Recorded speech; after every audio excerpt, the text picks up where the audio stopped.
Šodien Opels Astra H 2006. gads.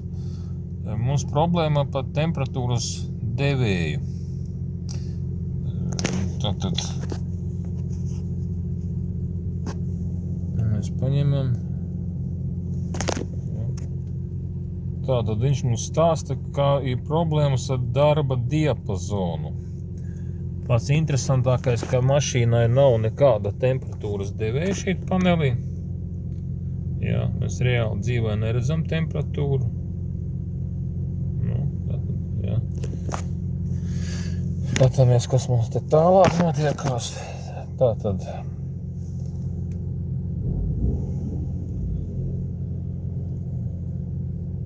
Tā.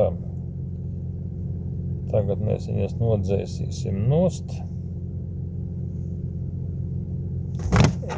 Sups, mums te viss aizgāja pa pieskari.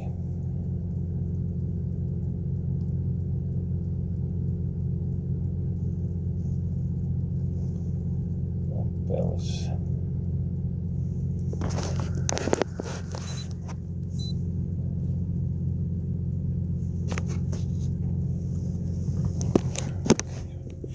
Kā šī tā ērtāk, nezinu.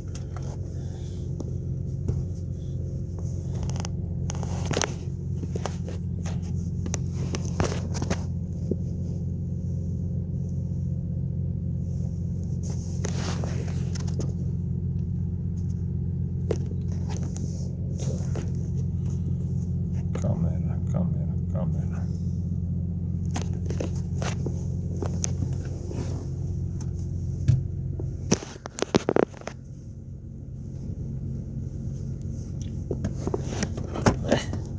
Viss ir problēmas. Šitā.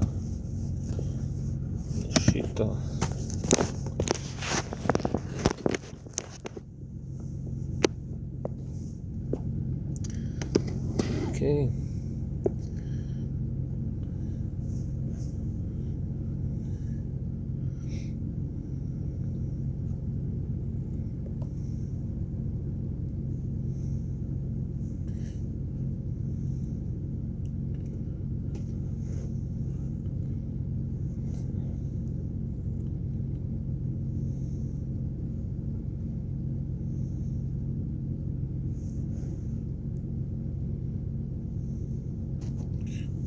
Kādu mums nav.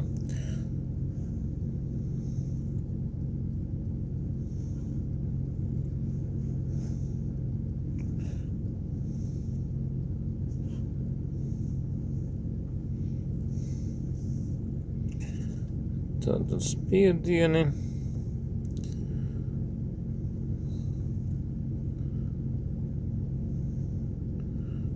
Vairāk interesē temperatūra.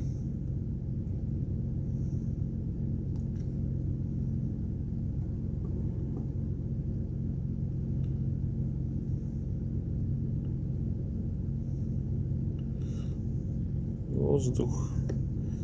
Tā. 78 grādi jau ir. Tad radiatorā mums ir 9 grādi, jā. Termostats mums ir uz 107 grādiem. Es tagad jūtu arī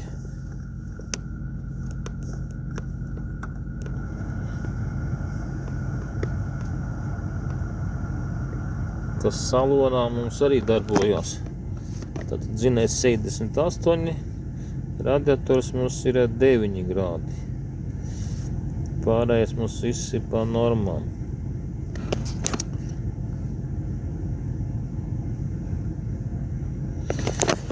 Tāda lieta sekojoša.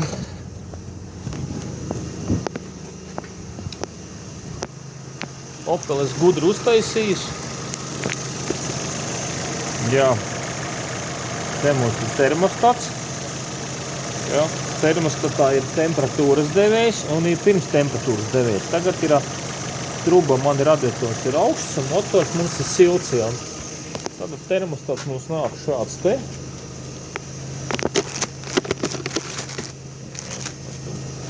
termostats mums šāds te ar devēju. Un te jau var redzēt, ka ir gumija vaļā, šķirbiņa, papūšot gaisu iekšā. Nu, te jau var paspīdināt pret gaismu. Jā, reko jau spīd maliņa garām, jā. Tātad termostats mums neturēja, un Opelis mums bļauj, kā nav temperatūras režīms ievēros. No sākuma es nesapratu, kas tā pa ideju, bet beigās sapratu. Nomainīju termostatu, tagad radiatorā mums ir 9 grādi, mašinai 70 jau. Siltums salonā arī nāk. Nu ko, tāda tā ideja. Šī gadījumā nebija pie vainas temperatūras devēji, bet pie vainas termostats, kurš par ātru laiž jau lielajā lokā. Un Opelis piefiksēja, ka mums ir nepareiza temperatūras diapazons. Nu, tāda informācija.